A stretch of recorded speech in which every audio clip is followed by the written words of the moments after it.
Hello again, and welcome back to another Tuesday morning with Mrs. Cott. I hope you're having an amazing day already.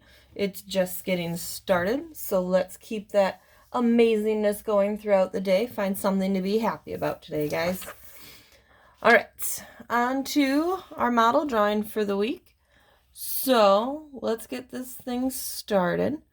Before I do, don't forget you guys have this in your packet that you could be using to help you. I'm not using it quite as much because you guys are kind of getting used to it or should have been used to it already.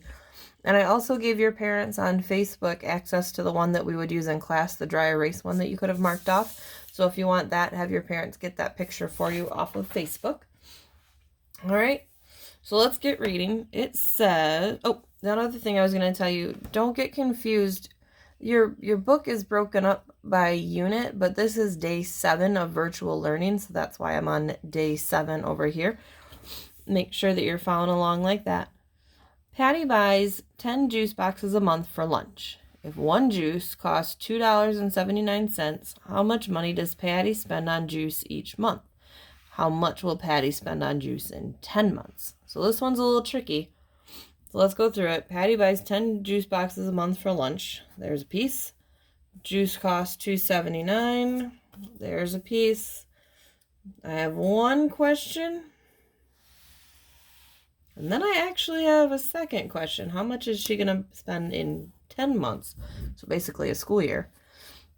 So let's go back through this thing. You guys are on your own for the sentence. Think about, make sure you're RTQing. And if this is 2 questions, how many sentences do I really need? Make sure you're thinking about that as you go and fill out your sentences, because 2 questions requires 2 answers. Make sure you take care of that. Okay? So let's get going on our model drawing. I know I'm talking about Patty and her juice. So it'll be Patty's juice. And I'm talking about how much she's spending, so I'm going to put myself a label reminder in there. I'm talking about her money. So, give myself a starting spot. I'm going to go back through this question. All right, so it says Patty buys 10 juice boxes a month, and one juice box costs $2.79. So, let's see, this is April. There are 30 days in April, so I have to do this 30 times. If you're thinking that I've lost my mind, good for you, because if you were going to set up your box like that, you weren't reading the question. It doesn't matter what month it is or how many days are in that month, because it tells me right here she's only buying 10 juice boxes. So here we go. Here's my first line for her spending here. I know that in there is 1 box, 2 box, all the way out until 10 boxes. I know that's what she's buying. There's that chunk. And I also know that one juice costs $2.79. I'm going to put that in here. She buys one for $2.79, a second one for $2.79, all the way out until her 10th one at $2.79. Okay? So what am I trying to figure out here? Question 1, how much does she spend on juice each month? Well, I've got all those things filled in, but I don't know a total. So I got to figure that out. There's that information. Here's that question marked out. But I still have the second question. How much would she spend in 10 months? So how would I figure that out? Well, I know what she spends in 1 month, or at least I will when I start doing some math. That's this. So if this question mark represents 1 month, what am I asking in the second question? I want to know what that'll be in 10 months.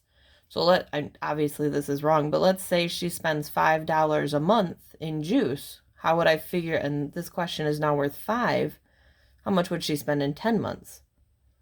If you're thinking 50 because 5 sets of 10, you'd be right. So let's show that in a picture. I know that this question mark is going to come down here, and I now know that whatever this question mark is, she spends that 1 month. She spends that question mark a second month. And then she spends that, whatever that value is, a 10th month. So now my other question is actually, how much would she spend if she did that? So you have a couple things to figure out. You need to figure out what this guy is. And then once you know that, you can figure out what this guy is. So when you come over to your math, don't forget, if you're going to do multiple steps, you can say, well, in part A, you're going to figure out this guy. And then once you know that, you've got a part B of math where you're going to have to figure out this guy. So make sure that you're doing that. Remember your information about multiplying with tens and dividing with tens, whatever you think is necessary here. There are some things in there to speed that up. And then when you're done, make sure you get your explanation on here and that explanation with your answers gets out to your teachers today. Alrighty, have a great day, guys.